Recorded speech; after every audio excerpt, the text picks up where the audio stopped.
Hello दोस्तों, मैं हूं Kashdeep Verma. Hindi voice notes YouTube channel में आपका स्वागत है। दोस्तों, आज के इस वीडियो में हम लोग भूकंप के बारे में पढ़ेंगे।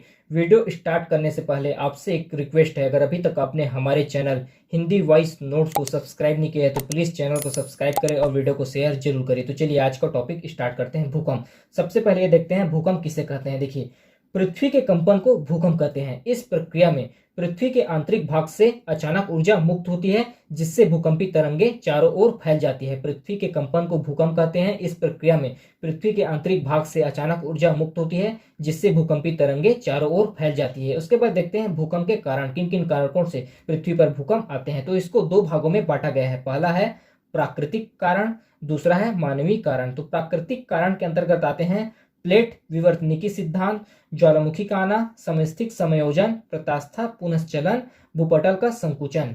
उसी प्रकार मानवीय कारण है खनन, बांध और विस्फोट। तो सबसे पहले हम लोग प्राकृतिक कारण के अंतर्गत प्लेट विवर्तनिकी सिद्धांत को देखते हैं। देखिए, प्लेट विवर्तनिकी सिद्धांत, यह सिद्धांत हैरी हेंस, विल्सन, मॉर्गन, इन तीन वैज्ञानिकों के द्वारा दिया गया है और सर्वप्रथम विल्सन के द्वारा प्लेट शब्द का प्रयोग किया गया था। तो हैरी हेंस, विल्सन और मॉर्गन के अनुसार स्थल मंडल का वह दृढ़ एवं कठोर भाग, स्थल मंडल का वह दृढ़ एवं कठोर भाग जिसकी मोटाई लगभग 100 किलोमीटर है, जिसका निर्माण क्रस्ट या भूपटल एवं मेंटल की ऊपरी परत से हुआ है, उसे प्लेट कहते हैं। स्थल मंडल का वह दृढ़ एवं कठोर भाग जिसकी मोटाई लगभग 100 किलोमीटर है, जिसका निर्माण क्रस्ट एवं मेंटल की ऊपरी परत से हुआ है, उसे प्लेट कहते हैं। तो इन प्लेटों में प्लेट विवर्तनिकी सिद्धांत के अनुसार तीन प्रकार की गति पाया जाता है। पहला है अभिसारी गति, दूसरा है उपसारी गति, तीसरा है संरक्षी गति। तो सबसे पहले हम लोग देखते हैं अभिसारी गति को। देखिए,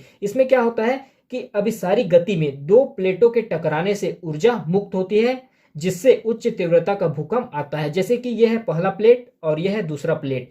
ये दोनों प्लेट एक ही दिशा में गति कर रहा है और एक स्थिति ऐसा आएगा कि ये दोनों प्लेट आपस में टकराएंगे और इनके टकराने से ऊर्जा मुक्त होगा, जिससे उच्च तीव्रता का भूकंप आएगा।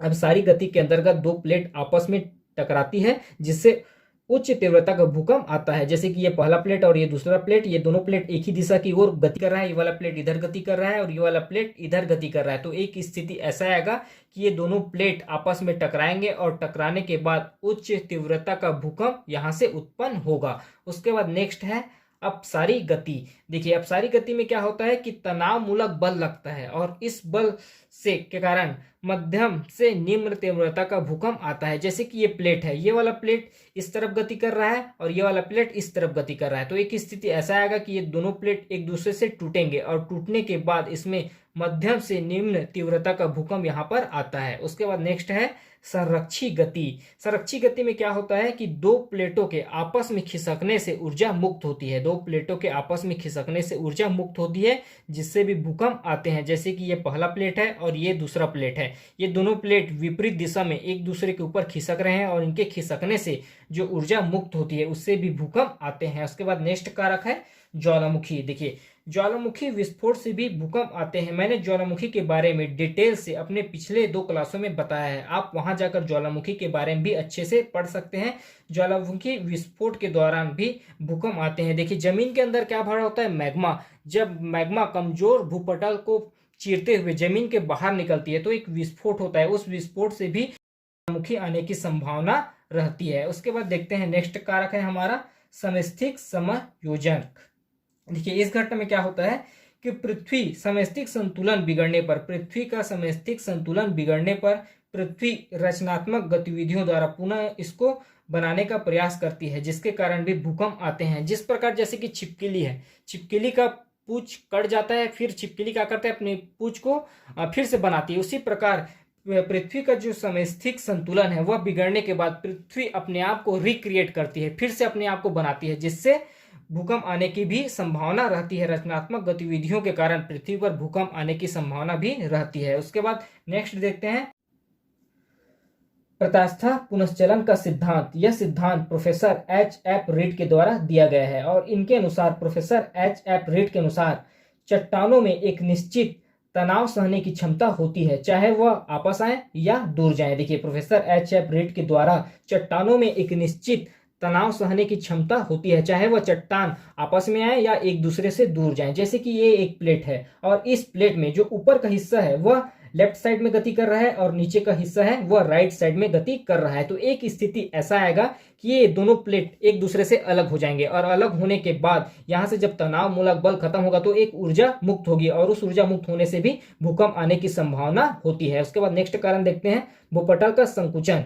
देखिए, पृथ्वी जो है निरंतर ठंडी होती जा रही है। अब वैज्ञानिकों का ऐसा मानना है कि जब अचानक से ठंडा होने की प्रक्रिया, पृथ्वी के ठंडा होने की प्रक्रिया बढ़ जाती है तो भूपटल पर संकुचन होता है, जिसके कारण भी भूकंप आते हैं। देखिए, पृथ्वी निरंतर ठंडी होती जा रही है। बहुत से वैज्ञानिकों का मानना है कि जब ठंडी होने की प्रक्रिया बढ़ जाती है तो अचानक भूपटल में संकुचन होता है, जिससे भी भूकंप आने की संभावना होती है। उसके बाद नेक्स्ट कारण देखते हैं, मानवजन्य कारण। जो हमारे कारण से भूकंप आते हैं वह कारण देखते हैं। इसमें से पहला है खनन, दूसरा है बांध और तीसरा है विस्फोट। देखिए, खनन तो आप लोग जानते ही हैं कि हम लोग अपनी आवश्यकताओं के लिए, जैसे कि कोयला, पेट्रोल, चूना पत्थर इत्यादि चीज निकालने के लिए जमीन का निरंतर हम लोग क्या कर रहे हैं, दोहन कर रहे हैं, उसको खनते जा रहे हैं। और इससे पहले हम लोगों ने जो पढ़ा था कि पृथ्वी अपने आप को रिक्रिएट करती है, रचनात्मक गतिविधियों द्वारा पृथ्वी अपने आप को पुनः बनाती है। तो खनन के कारण भी जो बड़े बड़े गड्ढे हुए हैं और पृथ्वी का जो रचनात्मक गतिविधियां जो अपने आप को पुनः बनाने का प्रयास है, इसके कारण भी, खनन के कारण भी बहुत सारे भूकंप आते हैं। फिर नेक्स्ट कारण है हमारा बांध।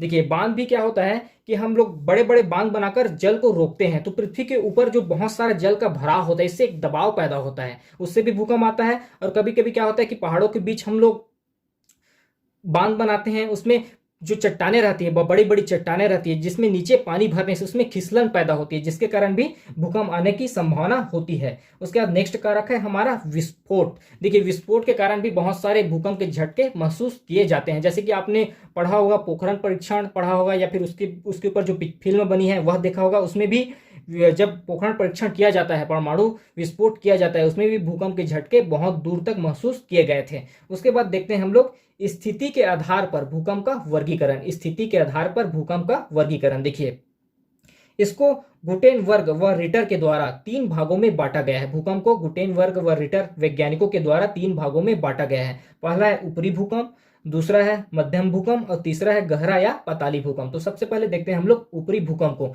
देखिए, यह भूकंप 0 से 50 किलोमीटर की गहराई में आता है। यह भूकंप 0 से 50 किलोमीटर की गहराई में आता है।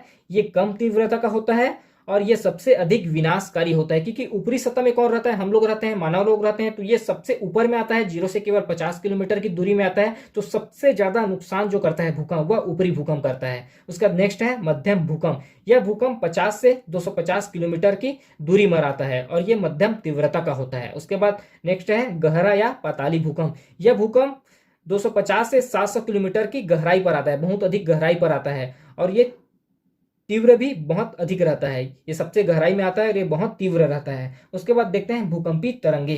देखिए, भूकंपी तरंगों को 2 भागों में बांटा गया है। पहला काय या प्रत्यक्ष तरंगे, दूसरा है सतही या अप्रत्यक्ष तरंगे। तो काय या प्रत्यक्ष तरंगों के अंतर्गत 2 तरंग आते हैं, पहला पी तरंग, दूसरा एस तरंग। और सतही या अप्रत्यक्ष तरंगों में एक तरंग आता है एल तरंग। तो सबसे पहले देखते हैं हम लोग पी तरंग के बारे में। देखिए, पी तरंग को प्राथमिक तरंग कहा जाता है। इसकी गति जो होती है अनुदैर्ध्य होती है और इसका जो औसत चाल होता है वह 6 से 13 किलोमीटर प्रति सेकेंड होता है और यह ध्वनि तरंगों के समान व्यवहार करती है, गमन करती है और ये ठोस, द्रव एवं गैस तीनों माध्यम में संचरित होती है। पी प्रकार की जो तरंग है वह ठोस, द्रव, गैस तीनों माध्यम में संचरित करती है। पी तरंग की जो भूकंप आता है वह ठोस, द्रव, गैस तीनों माध्यम में संचरित होता है। उसके बाद देखते हैं एस तरंग। इसको द्वितीयक तरंग कहा जाता है। इसका जो औसत गति है वह 4 से 7 किलोमीटर प्रति सेकेंड है और यह अनुप्रस्थ प्रकार का तरंग होता है।